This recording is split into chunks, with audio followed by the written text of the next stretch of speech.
Sir. जय हिंद बच्चों।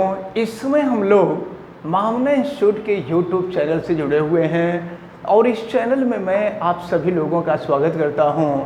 आज हम लोग क्लास 11th मैथमेटिक्स यानी गणित हिंदी माध्यम के फर्स्ट चैप्टर समुच्चय के विविध प्रश्नावली 1 के क्वेश्चन नंबर 3 को देखने जा रहे हैं। तो क्वेश्चन नंबर 3 को हम डिटेल में पढ़ें इसके पहले मैं आपको बता दूं कि अगर आप चैनल पे नए हैं तो चैनल को सब्सक्राइब कर लीजिए, बेल आइकन को तो आप प्रेस कीजिए ही। अगर किसी प्रकार की कोई दिक्कत समझ में आती है तो आप हमें कमेंट करके बतावें।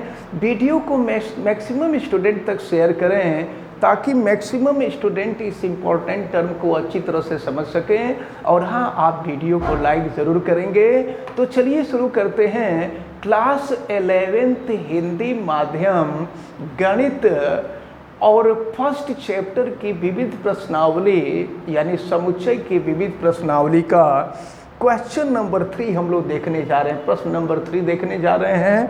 प्रश्न नंबर 3 में दिया है, मान लीजिए ए, बी और सी ऐसे समुच्चय हैं। ध्यान दीजिए, ए, बी, सी 3 समुच्चय हैं और ये ऐसे समुच्चय हैं कि A union B equal to A union C, यानी ए और बी का यूनियन ए और सी के यूनियन के बराबर है तथा A intersection B equal to A intersection C, यानी ए और बी का जो इंटरसेक्शन है यह ए और सी के इंटरसेक्शन के बराबर है। तो सिद्ध कर दीजिए B बराबर C। आपको दिखाना है कि B और C आपस में बराबर हैं। तो एक काम करते हैं ना, इसका अपोजिट ही मान लेते हैं। हम मान लेते हैं कि B इजकल टू C है। हम अपोजिट में ही मान लेते हैं कि B इजकल टू C है। तो जहाँ जहाँ C है वहाँ वहाँ B कर दें। तो अगर C के जगह पे B कर देंगे तो देखिए क्या मिलेगा, A union B equal to A union C के जगह पे बी कर दिए तो लेफ्ट और राइट दोनों इक्वल हो गया। अब इसके बाद अगर हम सेकंड वाले पे आवें तो A intersection B equal to A intersection C के जगह पे बी कर देंगे तो यहाँ भी लेफ्ट और राइट बराबर हो गया। तो क्वेश्चंस को सॉल्व करने का मेथड अपोजिट भी होता है कि जो सिद्ध करना है उसी को मान लीजिए कि वो सही है और जो क्वेश्चन में दिया हुआ है उसको प्रूफ कर दीजिए। तो हमने यहाँ प्रूफ कर दिया और इस प्रकार क्वेश्चन नंबर 3 आपका सॉल्व हुआ। अब हम लोग देखते हैं क्वेश्चन नंबर 4। क्वेश्चन नंबर 4 दिया हुआ है, दिखाइए कि निम्नलिखित 4 प्रतिबंध तुल्य हैं। तुल्य माने समान हैं यानी एक ही हैं। अब ज़रा एक बात आप देखें कि फर्स्ट में दिया है A is subset of B। तो A is subset of B का मतलब A के सभी एलिमेंट B में हैं। तो अगर A के सभी एलिमेंट B में होंगे तो फिर देखिए क्या होगा। ये सब छोटे छोटे क्वेश्चन हैं। A is subset of B का मतलब A के सभी एलिमेंट B में हैं। तो अगर A के सभी एलिमेंट B में हैं तो A में से B को घटाएंगे तो कुछ भी नहीं बचेगा यानी कि 5 हो जाएगा। और अगर A और B का हम यूनियन लेंगे तो ये B के इक्वल हो जाएगा और A तथा B का इंटरसेक्शन लेंगे तो A के इक्वल होगा। ये हम लोगों को प्रूफ करना है। तो देखिए एक काम करते हैं, A इजकल टू हम मान लेते हैं 1 2 और B इजकल टू हम मान लेते हैं 1 2 3। तो देखिए A is subset of B हो गया, पहले वाली कंडीशन तो फॉलो हुई। तो अब हम सेकंड वाले कंडीशन को देखते हैं, A माइनस B। ज़रा देखिए A में से B को माइनस कीजिए तो A माइनस B का मतलब क्या होता है, B के जितने भी अवयव यानी B के वे सभी अवयव जो A में मौजूद है उसको हटा लेंगे। तो तो यहाँ 1 2 मौजूद है, 1 2 को हटा लीजिए। तो 1 2 को हटा लेंगे तो ए में कुछ बचेगा ही नहीं, तो 5 हो जाएगा। अब इसके बाद थर्ड देखें, ये सेकंड हो गया। अब थर्ड में हम क्या करें कि ए और बी का यूनियन ले लिया जाए। देखें, ए और बी का यूनियन ले लिया जाए। तो यूनियन में हम क्या करते हैं, जो कॉमन होता है उसको भी ले लेते हैं, जो कॉमन नहीं होता है उसको भी ले लेते हैं। तो ये हो जाएगा आपका 1 होगा, 2 होगा, 3 होगा। तो फिर ए यूनियन बी, तो 1 2 3 क्या है, बी है। तो A union B equal to B हो गया। अब यहीं पर अगर हम फोर्थ पार्ट को देखें तो अब हमको ए इंटरसेक्शन बी निकालना है, ए और बी का इंटरसेक्शन निकालना है, यानी ए और बी में जो कॉमन है उसको करना है। देखिए, ए और बी में कॉमन क्या है, तो ए और बी में जो कॉमन है यह 1 2 है। तो ए इंटरसेक्शन बी 1 2 किस में है, ए में है। तो इस प्रकार इन चारों प्रतिबंधों को सिद्ध करना था, ये चारों प्रतिबंध सिद्ध होते हैं। अब हम लोग क्वेश्चन नंबर 5 को देखेंगे। देखते हैं क्वेश्चन नंबर 5 को।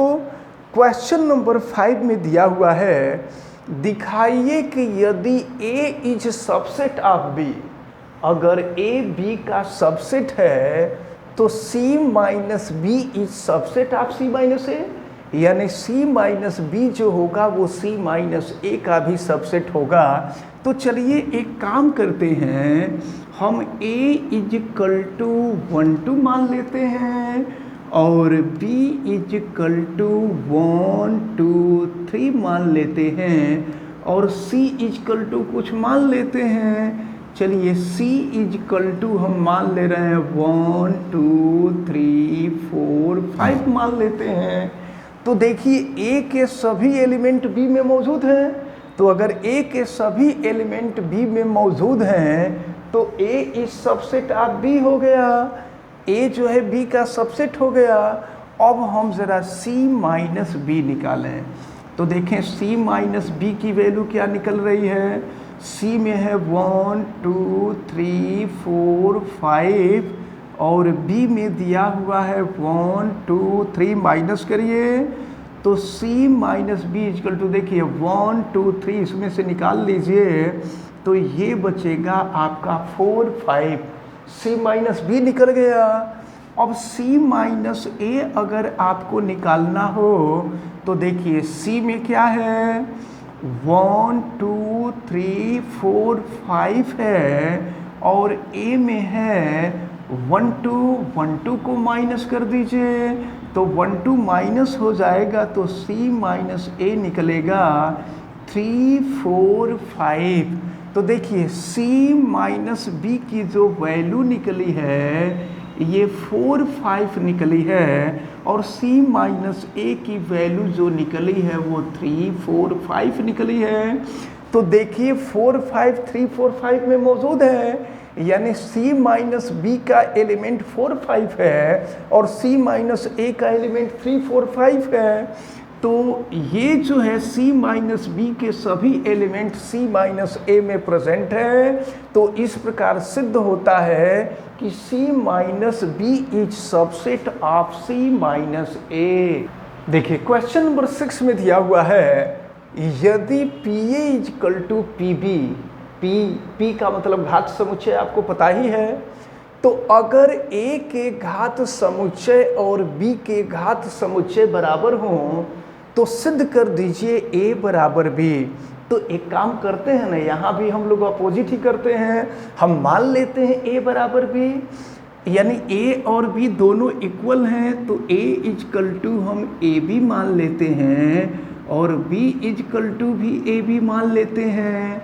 तो पावर ऑफ सेट a, तो घात समुच्चय कैसे निकलता है, दिए गए समुच्चय के उपसमुच्चय का समुच्चय घात समुच्चय कहलाता है। तो चलिए a का हम पहले उपसमुच्चय निकालते हैं, तो इसका उपसमुच्चय 5 होगा, फिर इसके बाद a होगा और फिर जो है बी होगा और फिर ए बी होगा। तो ये उपसमुच्चय निकला है। तो उपसमुच्चयों का जो समुच्चय होता है यही पावर ऑफ ए होता है। ए का घात समुच्चय हो गया। इसी तरह से अगर हम बी का उपसमुच्चय निकालें तो बी में भी तो वही है, ए बी ही है। तो इसका भी हो जाएगा 5, फिर हो जाएगा ए, फिर हो जाएगा बी और फिर हो जाएगा ए बी। तो अब इसका अगर घात समुच्चय निकालना हो तो इसको फिर से ब्रैकेट में कर देते हैं, तो ये हो जाएगा पी बी। तो ज़रा ध्यानपूर्वक देखें, यहाँ हमने सिद्ध कर दिया कि ए के अवयव और बी के अवयव यदि आपस में समान हों तो ए का घात समुच्चय और बी का घात समुच्चय ये दोनों भी आपस में समान होंगे। तो इस प्रकार क्वेश्चन नंबर 6 आपका सॉल्व होता है। हमें उम्मीद है कि आज से मैथ में जितना भी आपको पढ़ाया गया है ये सारी चीज़ें आपको समझ में आई होंगी। आप वीडियो को लाइक ज़रूर कीजिएगा और अगर चैनल पे नए हैं तो चैनल को सब्सक्राइब भी कीजिएगा। और चैनल सब्सक्राइब करने के लिए यूट्यूब पे महामना इंस्टीट्यूट सर्च कीजिए और फिर रेड कलर के सब्सक्राइब वाले बटन को आप क्लिक कर दीजिए तो चैनल सब्सक्राइब हो जाएगा। अगर किसी प्रकार की कोई दिक्कत समझ में आती है तो आप हमें कमेंट करके ज़रूर बतावें। और अगर कमेंट करके तो बतावें ही, आप बेल आइकन को भी प्रेस करें ताकि प्रतिदिन पढ़ने वाले वीडियो की सूचना आपको मिलती रहे। आप सभी लोगों का बहुत बहुत धन्यवाद। जय हिंद।